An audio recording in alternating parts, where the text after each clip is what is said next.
Hi, this is Joshua 70. Just adding me to the call. All right, perfect. Thank you.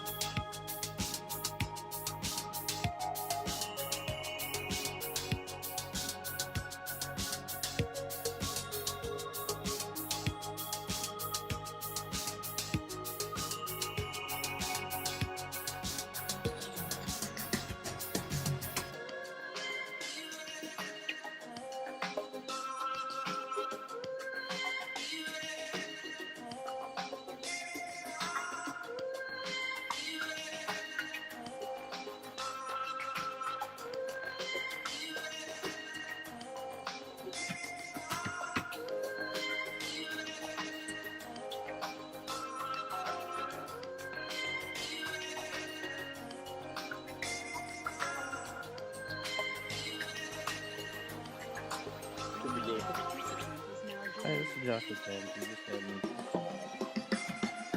Oh, thank you.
We're going to go ahead and call our meeting to order. It looks at about 6:03 p.m. Thank you, everybody, for coming. I do want to let you know that we do have President Sandoval on the phone as he's at home, as well as Dr. Reynolds will be joining us by phone this evening as well. So they are here, and they are here in spirit as well. So, so we're going to go ahead and go to the opening exercises. We'll have a moment of silence and a pledge of allegiance. Mrs. Hill, would you be willing to lead us in the pledge? All right, great, thank you.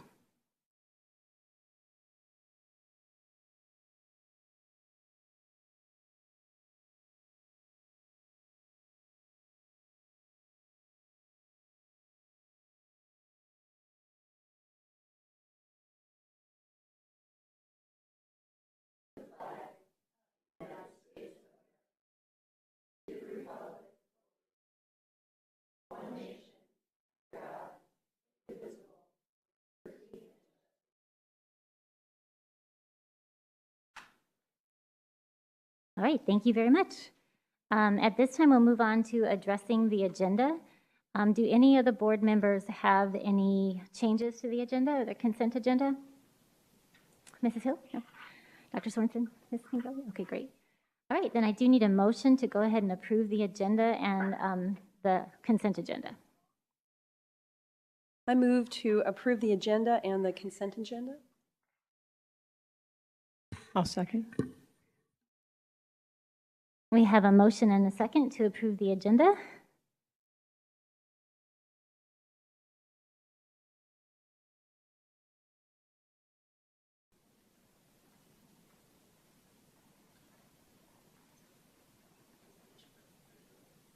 Oh, he must be logged in. Sorry, President Sandoval, are you logged in? I am, Ms. Underhill. Great, thank you. All right, it passes. All right, item 4, recognitions. This evening, we are actually going to zoom through that one. We do not have any district recognitions. How about board members? Mrs. Hill, do you have any comments? I guess I have a couple of comments. I just wanted to give a shout out to the Centennial Girls varsity team because they were able to successfully win the Independence tournament over the break. And they even played 6A teams. So it was a very good win, so very exciting. So really glad to see that the Centennial Girls are having a good season so far. And I also wanted to make sure that people were aware that we are in the process of selecting new curriculum for science. And this would span all grade levels, pretty much K through 12. And we currently have the curriculum on display here at the administrative office in the front lobby area. So if people are interested in seeing exactly what different curriculum that we're looking at, we've actually siphoned it down to just a couple that we are looking at. I think it's very important for parents or community members to know exactly what types of curriculum are going to be in the classrooms, and science is a biggie. So I highly, highly recommend checking it out here at our district office. But we also have some of the curriculum available for everyone to see at the schools as well. And so they will be making the rounds if they haven't already at your schools. If you do have the ability, and I think you're supposed to be notified when the curriculum is at the schools, please, please, please go check it out, look through it. They even have places where you can go to their websites to find out exactly what this curriculum looks like. But this is important, and this will be with our kids for years. So I definitely, and they do even have a suggestion box. So you can fill out a suggestion form or a comments form rather, and let us know what you think of it. The ones you like, the ones you don't. If you don't like any of it, if you like all of it, we want to hear from you. So please check out this new curriculum. Thank you. Great, thank you for that. Appreciate that. Dr. Sorensen? Okay. Nope. President Sandoval, did you have any comments this evening? I do, Ms. Underhill, and thank you. Yeah, so last weekend, I attended the 55th Annual Peoria Wrestling Invitational, which is hosted at Peoria High School. So I just wanted to give a shout out to the team there at Peoria High School, and really all the schools that competed. There were 34 schools and 425 wrestlers.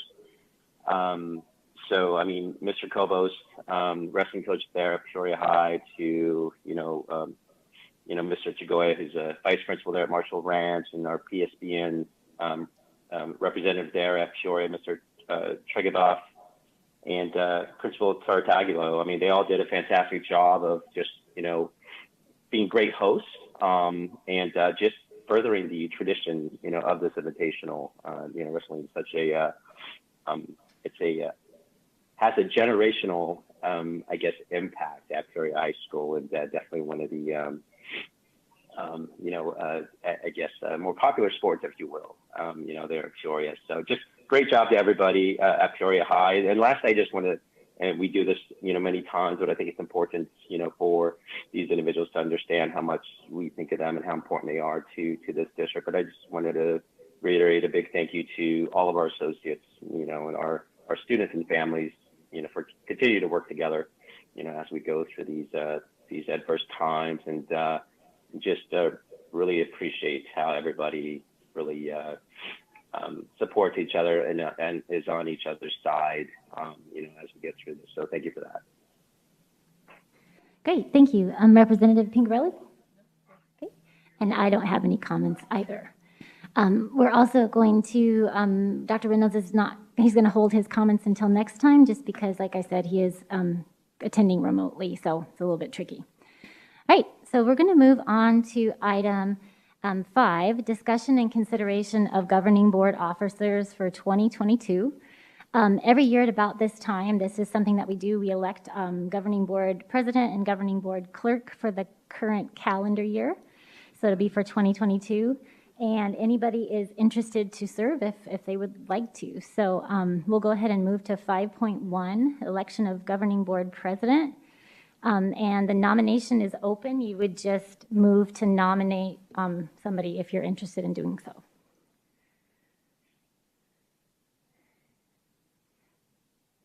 Okay. Well, I'm going to go ahead and move to nominate David Sandoval for the president. Again, for this year, 2022, I feel like David has done a great job of just, keeping us all together during these challenging times and being able to maintain, some decorum in our boardroom. So I would just really like to go ahead and nominate him. I will second. All right, we have a nomination motion and a second. We can go ahead and go through a vote. Ms. Concha?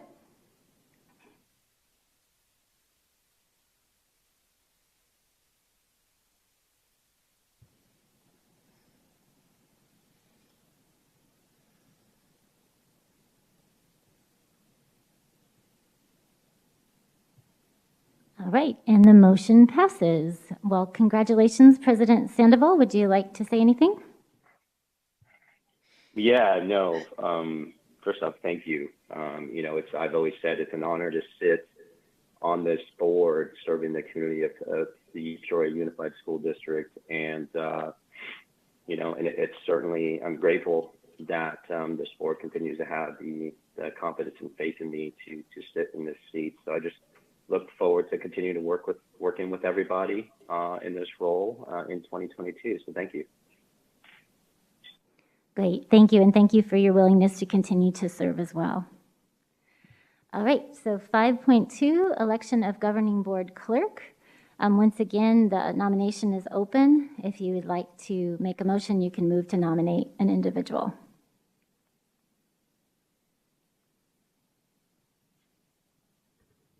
I'll move to have Corey Underhill as the board clerk. I will second. Thank you. So we have a motion and a second. And Ms. Contra, if you would just put us forward through the vote.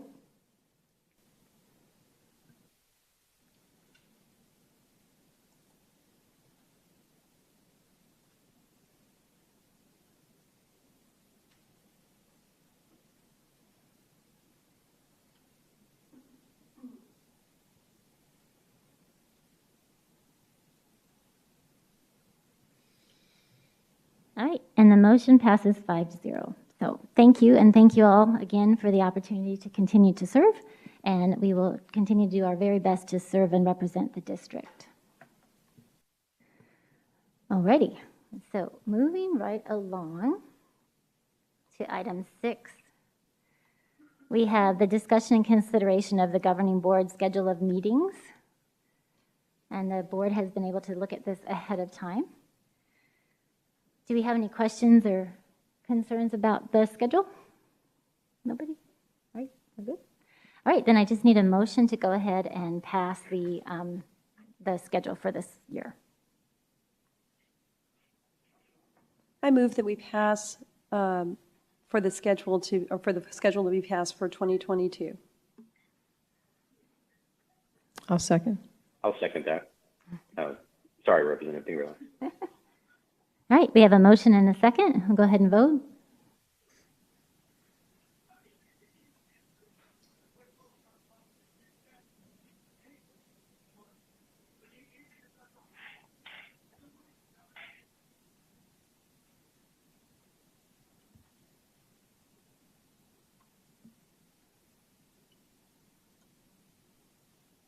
All right, and the motion passes. So if you're interested, you can, look at the schedule and it'll be posted as well.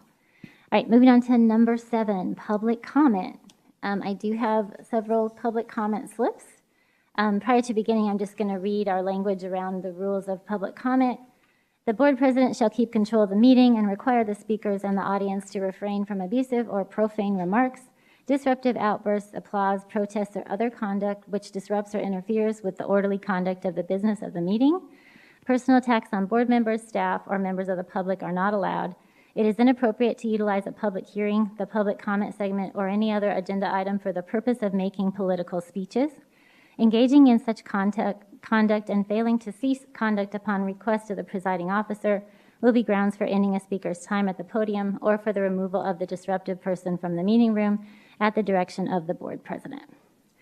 All right, so that said, our first public comment comes from Diane Griffith. Public comment is limited to 3 minutes.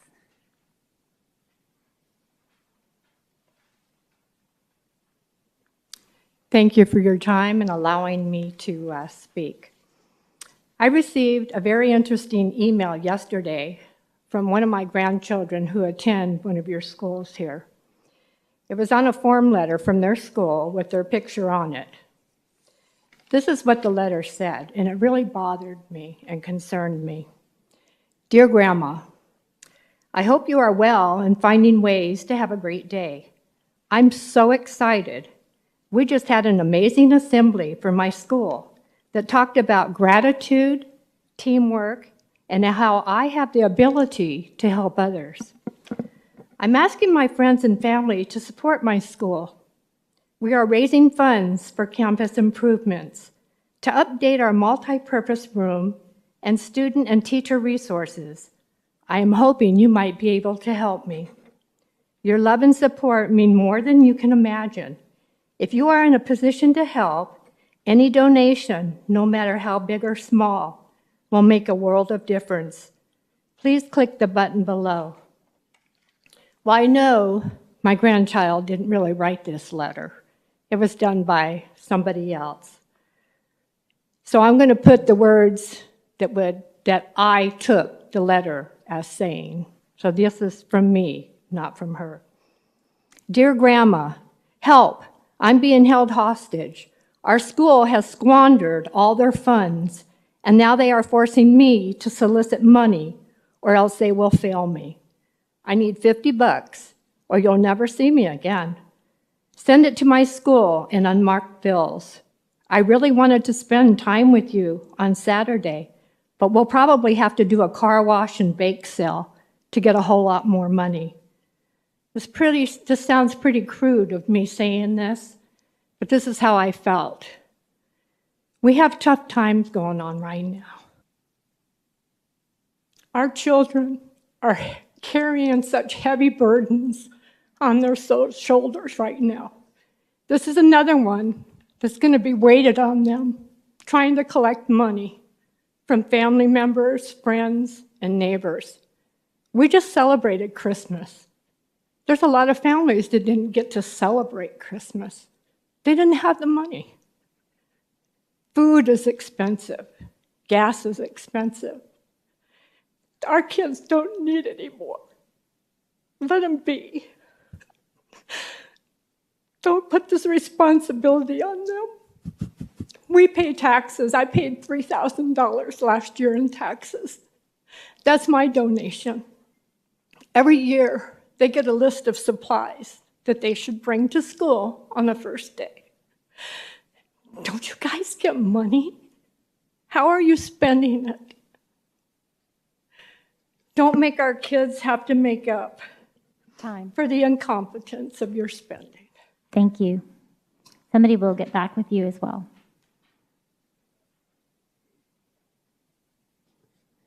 All right, our next public comment comes from Josh Gray. He had to leave, Mrs. Underhill. All right, next up is Miss Becky Smith.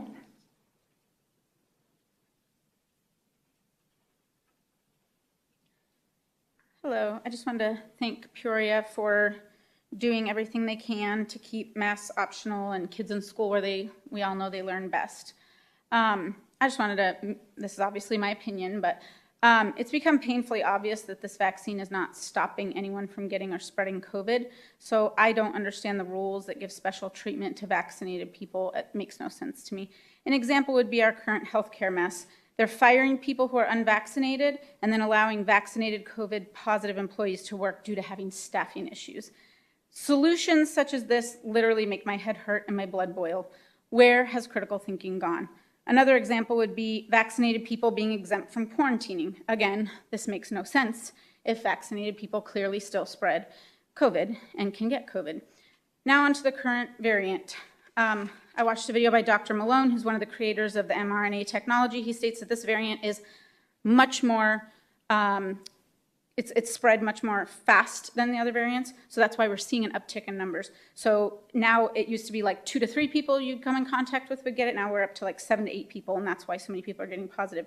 He said, based on his medical degree, unequivocally, no masks, social distancing, or vaccine will ever stop this, because it's not, the vaccine was not made for this variant, and it's basically a cold. So luckily, everyone should survive. It shouldn't be, a problem with people not surviving. If you somehow believe that your vaccine, your boosters, or your masks are actually protecting you, then why be concerned with other people's healthcare decisions? Never has this been a problem in the past. It's so weird to me that we're living in this. If you were vaccinated against measles, you didn't get measles. If you were vaccinated against polio, you didn't get polio. Now, everyone's forgetting how vaccines are supposed to work, how they used to work. There has never been before an issue with someone being unvaccinated. We are 2.5 years into the 2 weeks of slow the spread. We've tried masks, lockdowns, social distancing, a vaccine that was supposed to solve all the problems, but here we are still stuck trying to make things that obviously don't work. In the meantime, we're destroying an entire generation. Our kids have suffered hugely academically, far more than you guys ever thought they would, based on the failing grades I saw in the district. They've suffered mentally, socially, emotionally. You can see this in the suicide rates, the mental health needs that even mental health professionals can't meet. My daughter tried to get a therapist. You can't find one. Myocarditis in kids is exploding. The FDA won't disclose any of the data on the vaccine for years from now. And the manufacturers have zero liability. So I just feel like we need to make sure that our kids are in school. We're not destroying them any further. And it was recently admitted through the CDC director that 75% of COVID deaths were people with 4 or more comorbidities. All this data is being lumped together. People are being misled. It's not clear. We're all kind of scrambling on this. If you're that afraid, get some ivermectin or hydroxychloroquine, because it's been uncovered that that has been known to be effective as well. And it doesn't hurt you. It's safe for 30 years. Thank you, Ms. Smith, for your comments. All right, and next speaker is Christina Rogers.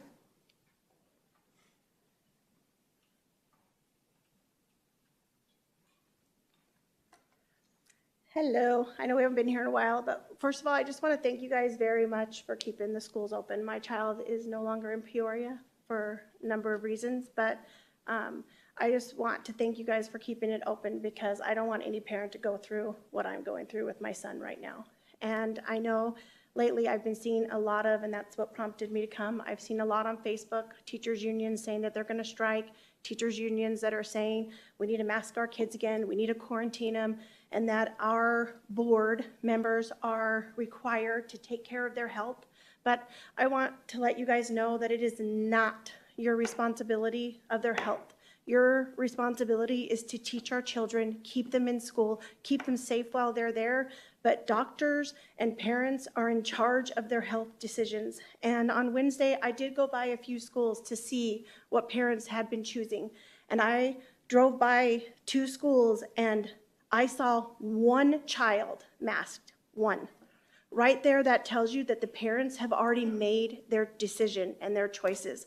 And I know you guys are upholding that right now, but I am praying that these teachers and unions that are coming forward and wanting these things back for our kids, I'm praying that you guys put them first and not the teachers, because our kids are suffering terribly. My son is suffering terribly, and I don't want any parent to go through this, what I'm going through with my 16-year-old son. So to see his struggles and the damage that the school has done to him, I just never thought I would be dealing with this at this point in his life. So I am just here to advocate for all of those other parents that are struggling with the damage that has taken place to our children still. So I'm begging you to please continue what you're doing, letting the parents make the health choice of masking, not masking, and keeping the quarantine no more. So I just want to thank you for doing that and encourage you to please keep in mind, if not just my son, but all the other kids that are damaged from what has happened these last couple of years. Thanks. Thank you for your comments. All right, and that concludes our public comment for this evening.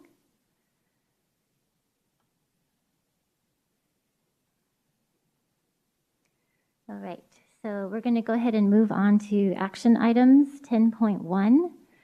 We have the approval of the 2022 Governing Board representation on committees, councils, and community organizations. Board members, do we have any questions or concerns about this item? Mrs. Hill? I don't know that it matters too much, but I think the Faith Council meets quarterly possibly instead of monthly, but I don't know if it matters on the sheet. Got that. Ms. Airy, is that? Mrs. Underhill, Mrs. Hill, that's correct. The Faith Council does meet quarterly with some exceptions, just avoiding some major holidays. Okay. Dr. Sorensen? Okay. Representative Pingarelli? Okay, great. And President Sandoval, did you have any questions or concerns about the committee assignments? I do not. Thank you. Okay, great.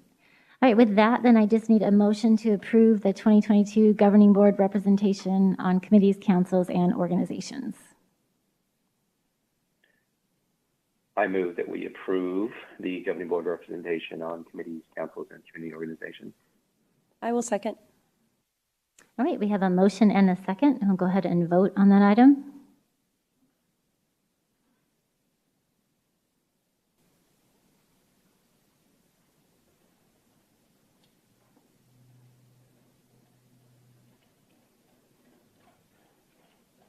And that item is approved 5-0.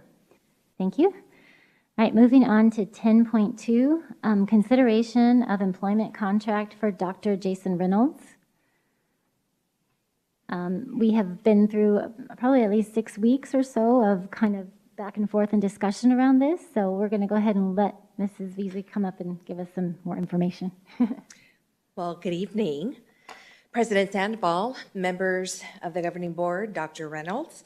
It is my pleasure to stand here tonight to bring forth the recommendation and consideration of your vote for the continued employment of our beloved Superintendent, Dr. Jason Reynolds.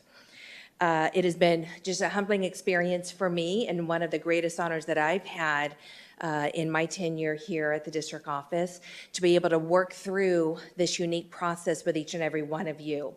I appreciate the time and effort that you have spent with me as we've gone through this process over the last 6 weeks. And I am just humbled to be able to share with our community, with our teachers, with our staff, that there's a great need, that we need to have that consistency. And I feel that we have that consistency with Dr. Reynolds. He's been gracious, empathetic, and it's just led us with grace and sincerity during the most difficult time that I think any of us has ever worked in during this pandemic. So again, I just want to thank each and every one of you for the work that you've done on behalf of this district, and hopefully going to be moving forward with that continued growth and improvement that we all are looking for. So at this time, I'm asking for your consideration and your vote to extend the contract for Dr. Jason Reynolds, our superintendent, for the next 2 years, effective July 1st, 2022 through June 30th, 2024.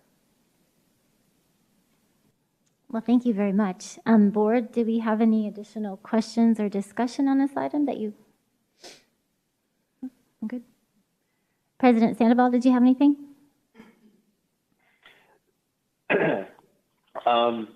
No, I mean, you know, again, I think the reasons or the rationale when we were going through the superintendent search, and I'm still of the belief that the reasons that I felt that Dr. Reynolds was the right person to sit in this seat still exist. You know, his adaptability and his just high level emotional intelligence, and you know, what he's done to really lead us through these last couple of years by being inclusive with, you know, listening to families' voices and science and data, et cetera, and keeping everybody safe and supportive with the overall objective of ensuring that our students are successful both academically and from a growth perspective. So, you know, still fully support him in the seat, and definitely in support of this motion. Great, thank you. And we greatly appreciate you and your department and all the work that you've done to work with us through this as well. So, My pleasure, thank you. Yeah. So with that said, I guess we just need a motion to go ahead and approve the contract as presented for Dr. Jason Reynolds as superintendent for school years 2022, 2023, and 2023-2024. I move that we approve the employment contract for Dr. Jason Reynolds for the school years 2022, 2023, and 2023 through 2024. I will second. Okay, thank you. We have a motion and a second. We'll go ahead and vote.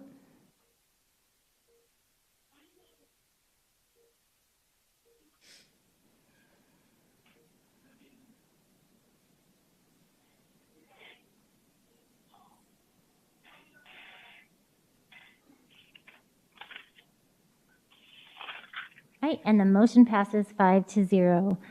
Dr. Reynolds, we'd love to have you give us a few words if you're still there and with us.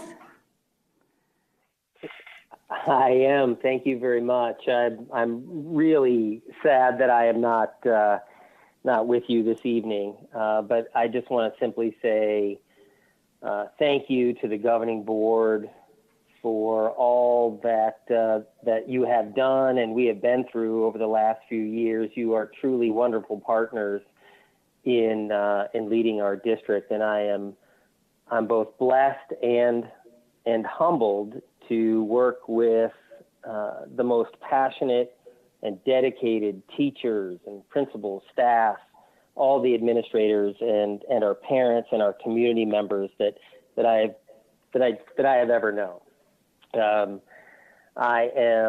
I'm excited to continue to be part of this incredible team. We have great work to do, and I'm so thankful for all that everyone has done to keep us moving forward in these very, very difficult times. And so I'll just end with thank you for including me and making me part of this team and part of this community. And I'm excited for the future. Thank you.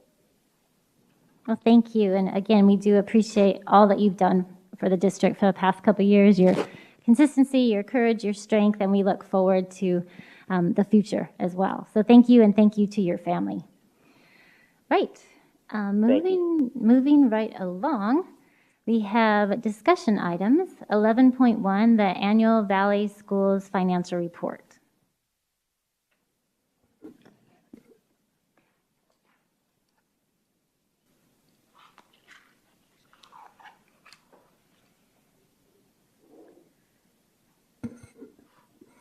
Well, good evening, Madam Clerk, members of the Governing Board, and Dr. Reynolds. Thank you for the opportunity to present information regarding Valley Schools and the district's insurance groups as of June 30th, 2021. We normally bring this report forward in November, and so this year we are bringing it forward at this meeting in January. I will provide for you historical information regarding Valley Schools and the Peoria Unified School District, including our liability insurance, workers' compensation, and employee benefit offerings, as well as our management group's insurance information for the year for your consideration, as well as some overarching information related to self-funded insurance and related considerations. At the end of the presentation, administration will be available to answer your questions. The history of Peoria Unified School District and Valley Schools began 3 decades ago in 1988 when Paradise Valley Unified School District and Deer Valley Unified School District joined Peoria Unified. They came together to obtain property and liability insurance through a self-funding model, a self-insurance model, and the 3 districts subsequently through that work formed Valley Schools Workers' Compensation, the Valley Schools Insurance Group. Subsequently in 1995, the Valley Schools Workers' Compensation Pool was formed, as well as Valley Schools Employee Benefit Trust for each district's employee medical, dental, and life insurance. And in addition to that, the Valley Schools Management Group was formed that same year. So there's a long history of the 3 districts working together with Valley Schools. Valley Schools groups are separate legal entities from the school districts that they support and are not combined or reported in any of the district's audited financial statements. Per Arizona Revised Statutes, school district insurance pools are exempt from procurement, and in fiscal year 2017, all 4 Valley Schools groups converted to Arizona not-for-profit corporations, and Peoria Unified's governing board did approve that action on June 8th, 2017. In addition, the 3 founding districts have representation from their districts with Valley Schools by appointing their chief financial officers to serve on the Valley Schools Management Board and as well as the 3 insurance groups. So each district has a voice at the table each year. And each district also makes contributions or payments to the 3 insurance groups within Valley Schools. Each district's payments are tracked separately.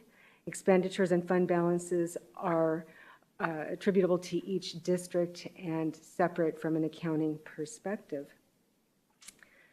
With self-insurance, the district maintains its own fund and covers the costs of claims, administration of benefits, and reinsurance rather than purchasing a commercial insurance policy or plan to cover costs. Self-insurance generates savings by eliminating the profit margin of a commercial insurer while allowing the employer to also design a benefits plan that really does meet the employer's exact specifications and needs. The risk the district retains for each insurance group is detailed on this slide. And again, I'm speaking to the Valley Schools Insurance Group at this point with general liability risk ranging from $1.25 to $1.5 million, property at $100,000, and workers' comp at $750,000, with medical at $300,000 per individual. So there's a risk that's retained up to a certain level, and then additional insurance commercial policies are purchased beyond those thresholds for additional coverage. Again, in the late 80s, the 3 founding districts came together to obtain property and liability insurance through the self-insurance model I just described.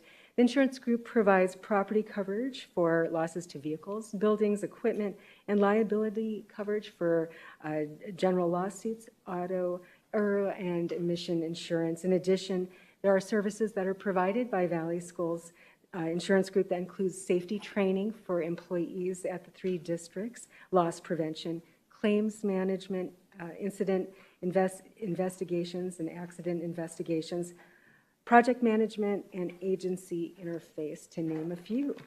So on this slide here, we do have Peoria Unified's information for the insurance group at June 30th, 2021. And at that point in time, $1.8 million was recognized in contributions, and $870,000 of operating expenses were incurred for the year. The cost of reinsurance, which is purchased for an amount that's greater than the risk that is retained by the district, was $1.3 million for the year.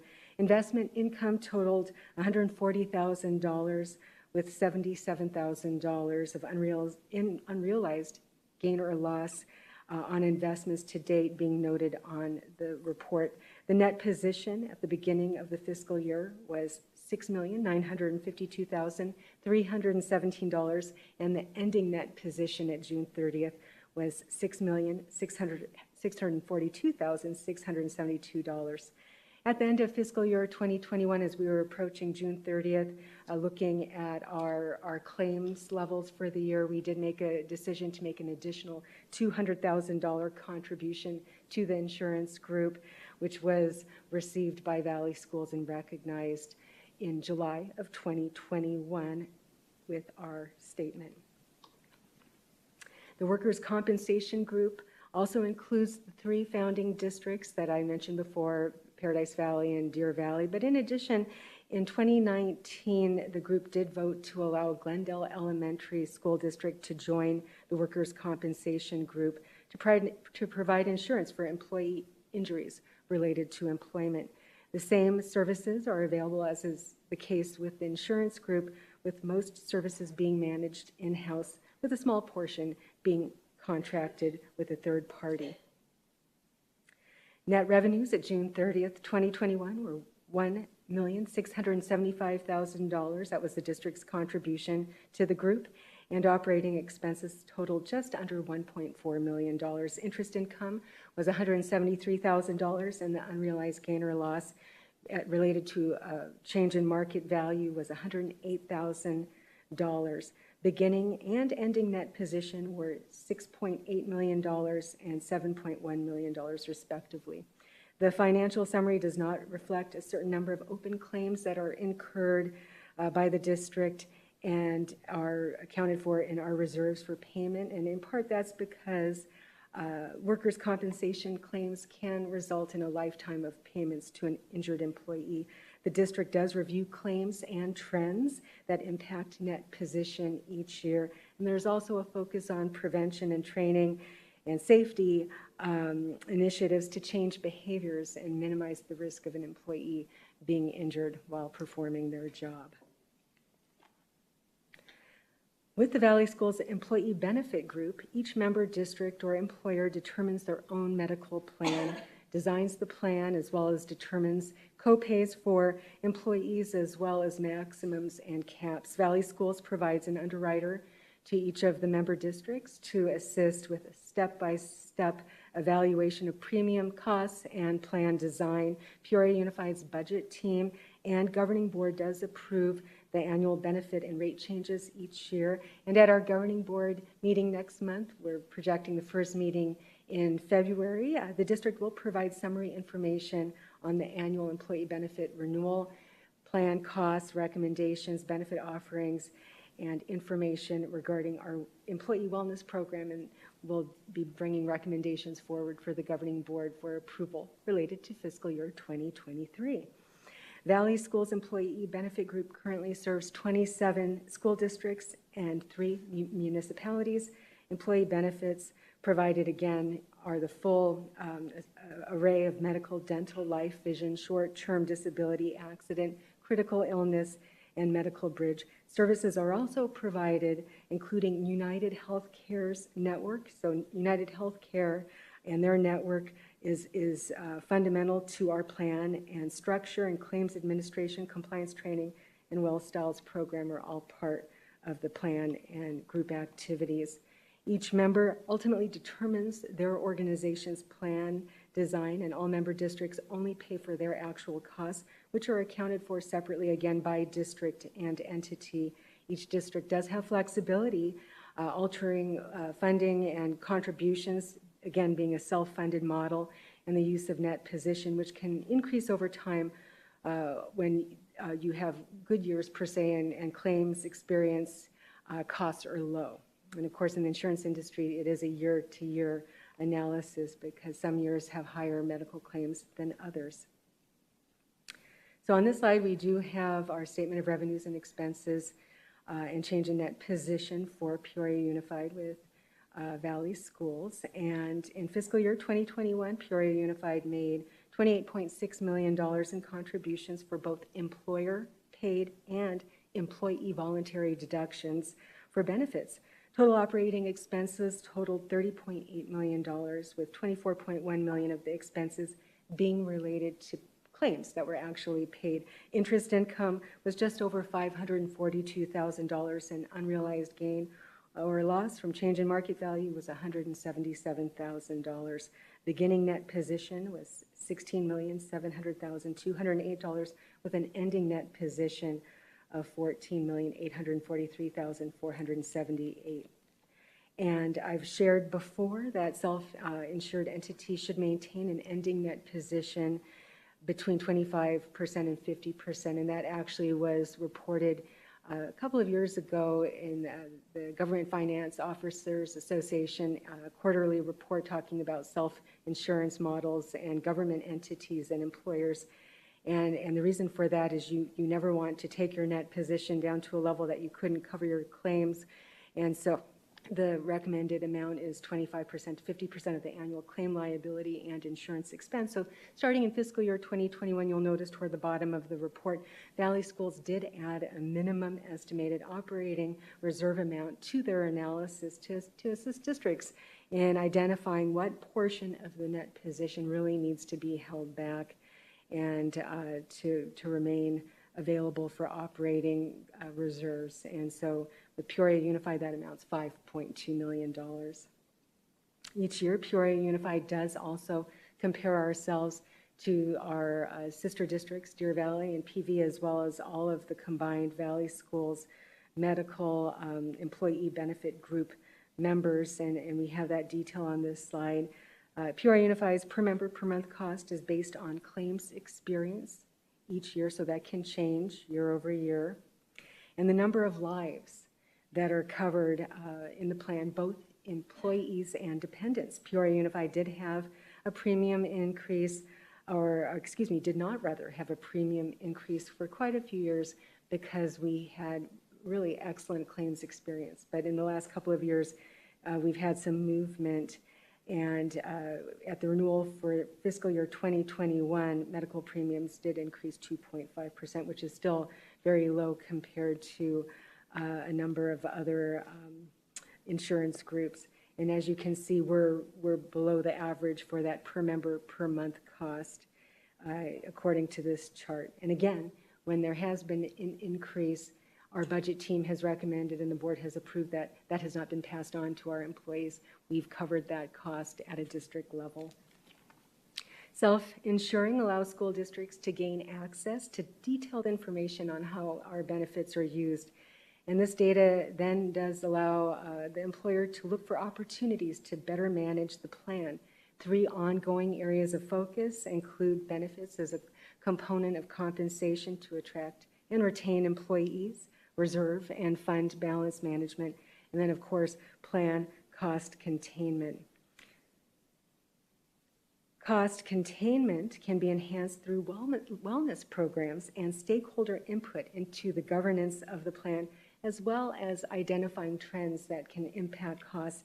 Data analysis and comparison to other employers can also assist with district plan design and recommendations. Each November, we do have a comprehensive health plan performance review that takes place with our benefits, HR and business services department, Valley Schools, and then again in January we have our renewal meetings. That information is then brought to our budget team and our governing board.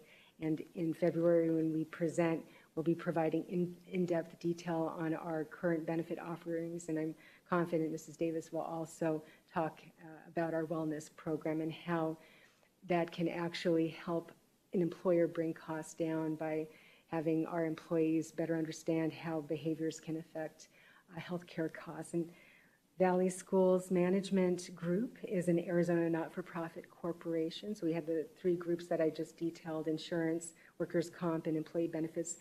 The management group has oversight over the other three groups, and they formulate, develop, and administer the day-to-day management on behalf of the participating districts in the area of investments, payroll, claims administration, rate setting, and the procuring of goods and services. The Valley Schools Management Board also has broad financial responsibilities for the three entities that we've reviewed this evening. Each entity does pay an administrative fee for the services that are provided each year. And during the fiscal year, there is oversight. I shared before, the Valley Schools Management Group has 8 members, 8 directors, and 3 of those board members, the positions are filled by the chief financial officers of the 3 founding districts. In fiscal year 2021, there were $6.7 million of contribution revenue from the member districts through the groups to manage the workers' compensation, liability insurance, and employee benefit groups. The largest expense was for staff salaries and benefits, for group administration, as well as for consulting fees for underwriters and actuaries. That's a hard word to say, it seems. The annual Valley Schools Management Group budget and annual audited financial statements are approved by the board of directors, including the CFOs from the founding districts, and the reports are also submitted to the Arizona Department of Insurance each year. And with that, this concludes the annual presentation for the Valley Schools Insurance Groups. At this time, administration is available to answer your questions. Great. Well, thank you very much, and we appreciate the detail, and also great to hear that we're in with such a good financial position. Board members, did you have questions that came up through the presentation? Representative Pingarelli? No? Okay. Dr. Sorensen? I do have 2 questions.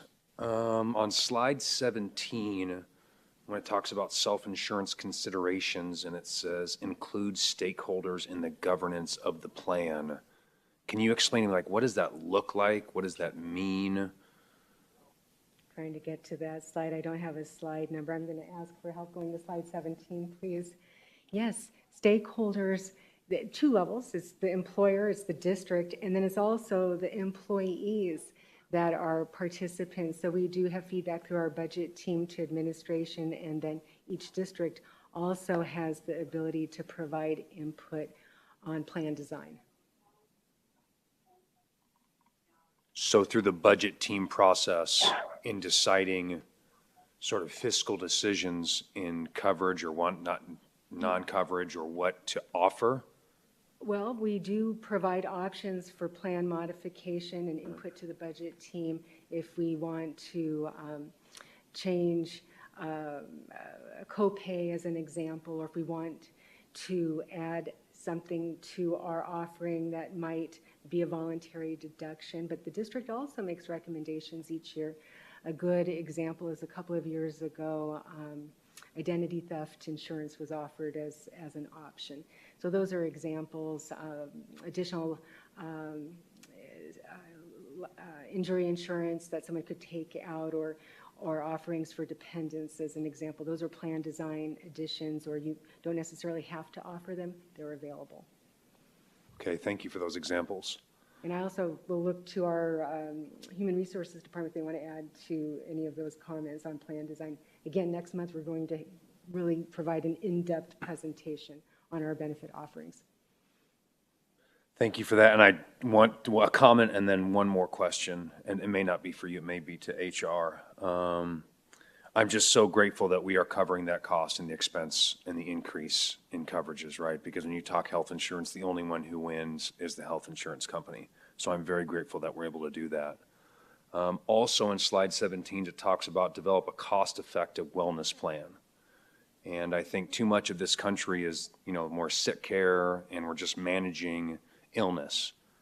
And especially now when we're fighting a variety of illnesses, the concept of integrative health the concept of healthful choices are like the very best things we can do right now.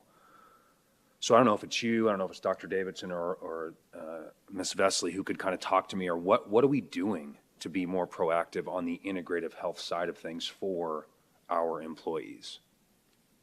Well, I can make just one overarching comment, and then if the team wants to add in, our Well Styles program and the work that the wellness team at Valley Schools does with our benefits department and ambassadors from different areas within the district to really educate and provide opportunities to learn about ways to address diabetes, high blood pressure, et cetera, to improve health and ultimately minimize healthcare costs.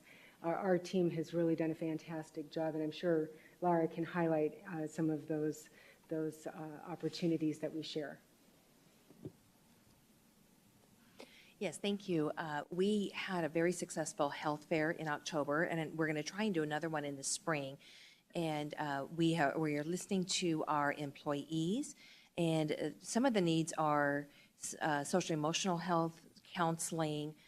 We've had weight loss, and we've also looked at, again, diabetes and ways to reduce stress, exercising, different courses. So we're going to be looking to hopefully have another fair. We're trying to get one in the spring. And again, our Well Styles program, we continue to get accolades and get recognized throughout the state for the number of people that we have actually joining our wellness program and going through that yearly. So we are seeing some differences and exciting data there with healthy choices. We also send out monthly newsletters through Valley Schools that really deal with topics of health and wellness for our staff members. Dr. Davison, was there anything else that I've missed?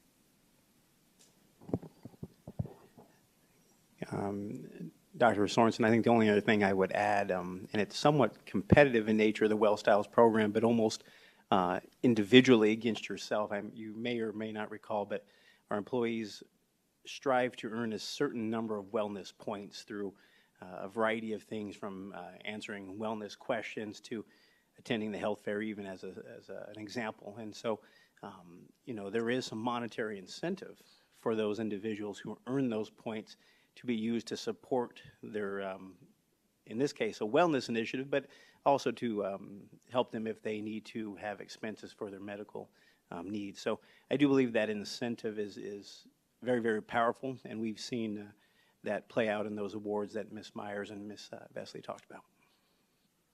Thank you to all of you. Would that data regarding participation in Well Styles, would that be something that you could provide to us in a Friday report? Awesome. Thank you. Absolutely, yes. Thank you. I'm done. Thank you. Oh, great questions. Thank you for that. Mrs. Hill? Well, I guess I just had one question. I guess it was slide 15, the Valley Schools Employee Benefit Group breakdown. As far as, I guess my question was, should a employee or a staff member retire? I know that you, in the school district, you are able to retire maybe as early as 50 or 55, so it can be earlier than when you would receive Medicaid, Medicare, that sort of thing. So are they still able to receive these same rates as they retire? Or how does that work for retirees? Thank you, Mrs. Underhill, Mrs. Hill, members of the board. That's a very good question. We do have a retiree health benefit for very long-term employees where they retire. They actually can participate in the Arizona State Retirement System group, if you will, and there's an incentive. But for employees who are retiring and transitioning from Peoria Unified, with the exception of the one-year COBRA, we don't allow retirees to participate in Valley Schools employee benefit group or the coverage that we offer through that group. Thank you. Did you have anything else? President Sandoval, did you have anything that you wanted to ask? Yeah, Ms. Underhill, thank you for that. And Dr. Sorensen, thank you for that line of questioning. Those were kind of areas that I wanted to focus on as well, and really just kind of what we've learned as a district over the last couple of years. with regard to, benefit areas that we may have needed to maybe increase our benefit in, based on, associate feedback. The other comment really I just want to make is, as we continue to focus on uplifting, our associates' compensation models, right? And certainly their base salaries, which I'm certainly appreciative of. As we further along the discussions around what our benefits look like going into the subsequent year, I definitely just want to keep that top of mind, right? What I would hate to happen is those increasing salaries now just go towards, an increase in, their premiums, right? So I just always want to have, the existential flexibility, but more focus on, people over resources always. So as we take a look at our benefits moving forward and really having world-class benefits throughout our district, I definitely want to make sure that we're always focused on, how we can continue with those benefits without, having to increase, any expenses on the employee side. So just a comment. Thank you, President Sandoval. All right, great, thank you. Oh, sorry. And I kind of had similar questions to Dr. Sorensen, but also related to the cost-effective ways to increase to access care. So I know, like during COVID and that kind of thing, there are a lot more virtual visits made available and that kind of thing. Can you speak to, or can somebody speak to a little bit more about what that means and how we help employees improve their access, either through primary care or whatever, however we're doing that? I'll refer that question to our HR team, but I can also say when Christy Davis, our benefits manager, presents, she will be able to provide an in-depth summary of that opportunity and examples for you. Great, thank you. Yes, I do know we have 4 wonderful people over in our benefits department that take calls on a regular basis, helping our individuals when they maybe can't get in to see a doctor. We have numbers available. We have our online counseling available. We have just different modes where they contact someone in the benefits departments. We're going to be able to try and help guide them. Also, if you go to United Healthcare, there's great information on the website that our own employees can access to try to get the virtual care in those teleconference. I've used it myself. It is so easy to do. Great connection with my own doctor. And then what I can also do is get a little more information. I'd be happy to follow up in a Friday report on that as well. That'd be great. I mean, that's amazing. It's awesome. And it's just, I want to make sure everybody, all of our employees and, associates know about that. So thank you. Thank you for that. All right, anybody else have any other questions? Okay. Well, thank you again, Ms. Myers. We appreciate it. And now moving on to our health update. But wait, I heard it's a very special day for a certain guy named Mr. Moss. Come on down. All right, we won't sing, okay? We won't put you through that. But I tell you what, we couldn't give you today off, but we would really like to give you Monday off. So thank you. Congratulations. Okay. This is our regular update on health, and obviously, unless we've not been paying attention, we have a significant increase in COVID cases in the last few weeks. If you take a look at that information is also falling back to us. This is an increase in 3 weeks.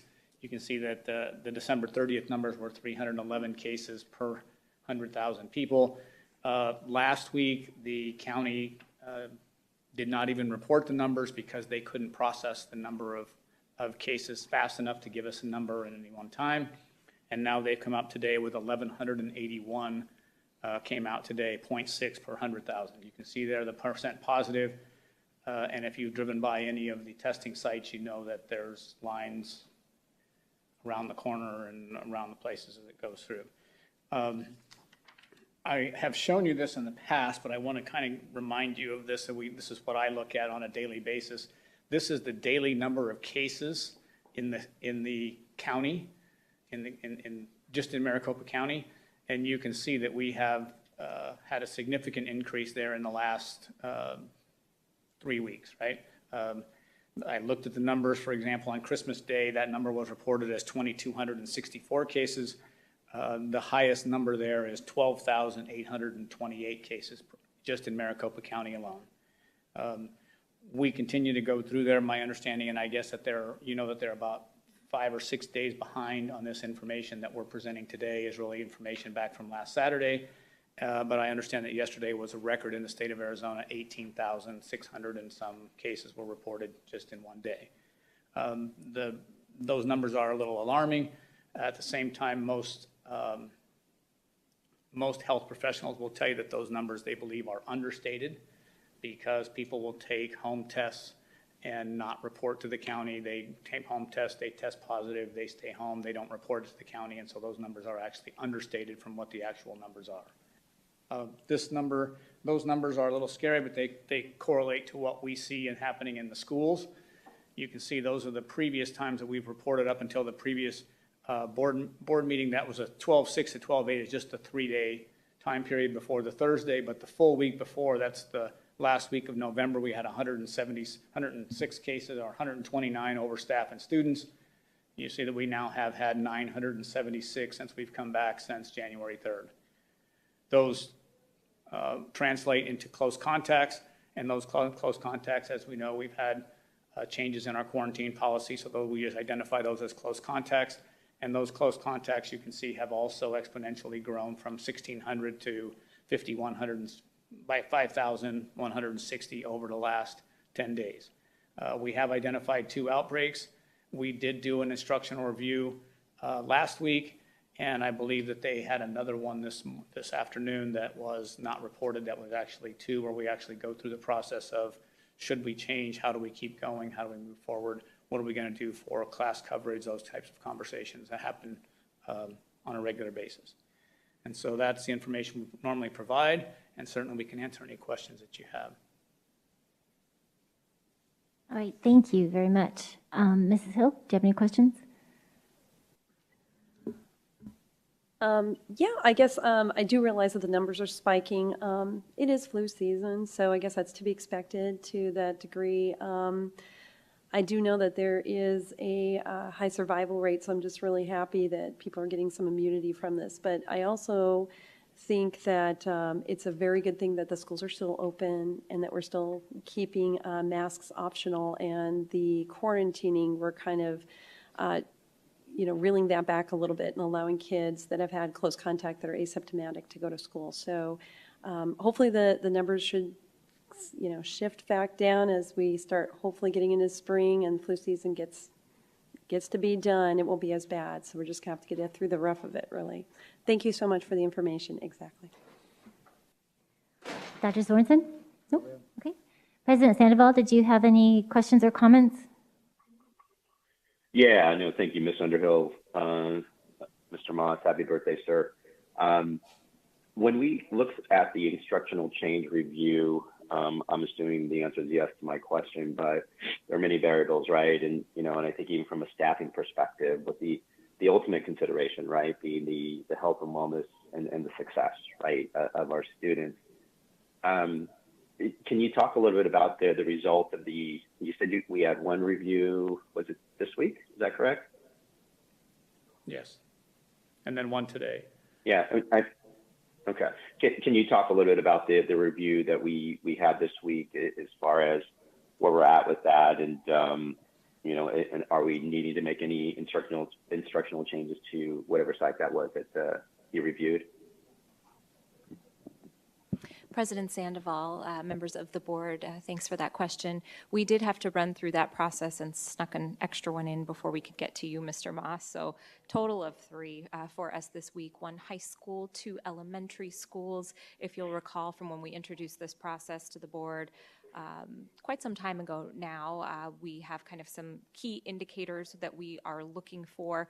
It does not always result in an instructional change just by hitting one of those indicators. Sometimes it's just reviewing the current mitigation processes at those schools, which is what we did with these 3 schools, looking at how we're communicating, but then also determining what additional support can we give that school so that if it is safe to do so, they can continue to stay open. That is always what we are aiming for to support our schools. And so in all 3 of these cases, it was determining if we had any additional support we could give to those school sites in the way of additional staff. That is where we see the greatest concern right now. We do have many staff members that are impacted either by becoming sick themselves or having, home that they're needing to take care of. So we're supporting our staff and making sure that we have the coverage needed to safely hold school. That's our main focus for our COVID-19 response team right now.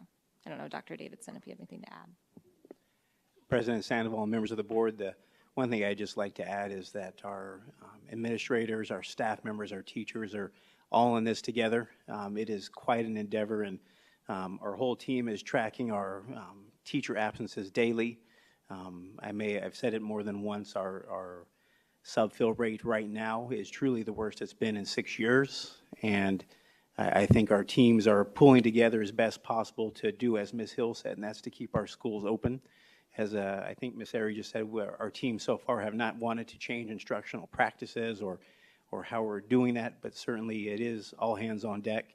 Tomorrow, as an example, you'll see numerous members of our DAC team, instructional coaches, administrators out at our sites, just simply to provide extra hands to keep our schools moving forward.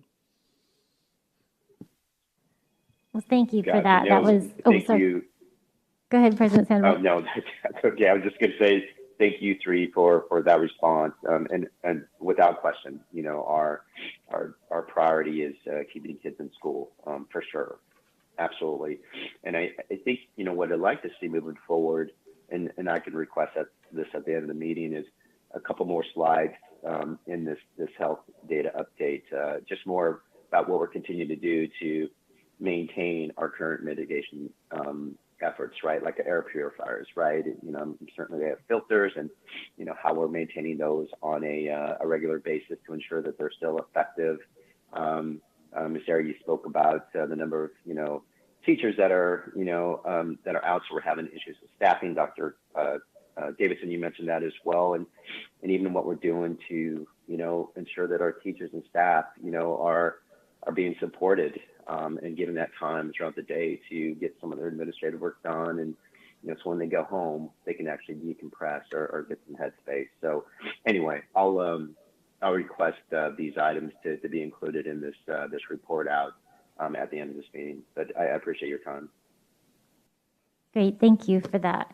And yeah, I really appreciate that, and just really appreciate the extra efforts of everybody to go out and make sure that our schools are safe and all that. And I also will be appreciating the grace that kind of comes with that, and recognizing that we all have big goals and we really want to get our kids caught up, but we're still in the middle of this. So just want to make sure that we continue to have that grace as we go along. So thanks to everybody, and thank you, Mr. Moss. Anybody else? Thank you. All righty. Moving right along. So, sorry, I lost my place.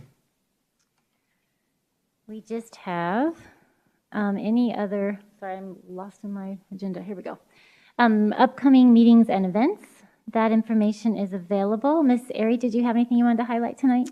Mrs. Underhill, I think you mentioned it earlier, but we do have a holiday on Monday, and so all of our offices and schools will be closed in observance of that holiday. Excellent. Great holiday. Everybody enjoy that as well. 12.2, Ms. Myers, do we have any legislative updates? Yes, thank you. Good evening again, Madam Clerk, members of the Governing Board, and Dr. Reynolds. On Monday, January 10th, the Arizona Legislature began the 55th, I'm adding numbers to it, the 55th Legislature's second regular session. On that same day, Governor Ducey did provide his State of the State address, and the governor's fiscal year 2023 executive budget will be published tomorrow. Administration will provide updates to the governing board throughout the legislative session, including updates on any action related to the K-12 aggregate expenditure limit and possible budget cuts for public school districts this year. At a federal level, today, the Supreme Court stopped a vaccine and testing mandate that had previously been issued by the Biden administration that would require employees at large businesses to get a COVID-19 vaccine or to test regularly and to wear a mask on the job. At the same time, the court is allowing the administration to proceed with the vaccine mandate for most healthcare workers in the U.S. And with that, that concludes my report. Thank you. Great, thank you for that. Does anybody have any questions about any of that? President Sandoval? I do not, thank you. Okay, great, thank you. All right, item 12.3, Budget Facilities Planning and Construction Report. That is a regular report that is available on our website. And then 12.4, the District Budget Report for the month of November 2021. That is also available for your review on our website. Right, moving along to 13.1, board member opportunities to readdress agenda items. Representative Pingarelli, did you have anything? Okay. Dr. Sorensen? Yes, I would like to bring up for discussion, or I don't know what the proper next step would be, about live streaming all of our meetings that we can, outside of obviously executive minutes, but board retreats. And I think if we stream these, we should stream everything in the name of transparency. And if people can't come and they still want to watch, they should be able to watch. So I'd like to bring that up for discussion and or action if appropriate. We just need a second. Oh, sorry, go ahead. Yeah, sorry. I'll definitely second that, but I think we're on 13.1, right? 13.1. Oh, whoops, sorry. Oh yeah, sorry. We're a little ahead, but hold that thought for a minute. Did anybody have anything they wanted to readdress? No. Okay. All right. Good. Moving right along to 13.2, we'll just jump in. Go ahead, Dr. Sorensen. If you want to just restate that for the record, that would be great. Yes, I would like to bring up for discussion item the concept of streaming all of our board meetings that we're able to. I'll second that. Great. Thank you. Mrs. Hill? Okay, good. All right. And then without any further ado, we'll move on to 14.1 adjournment. I just need a motion to adjourn the meeting. I move to adjourn. I'll second. All right, meeting is adjourned. Give it a vote, I guess. Good night, everyone. Good night. Thank you, President Sandoval. Thank you, Dr. Reynolds. Thank you all. I haven't seen it. There it is. Sorry. The vote window. Yeah, thanks for hanging on for the vote. Thank you. All right, everybody. Thank you. Have a great evening. Thank you. You too. Bye-bye.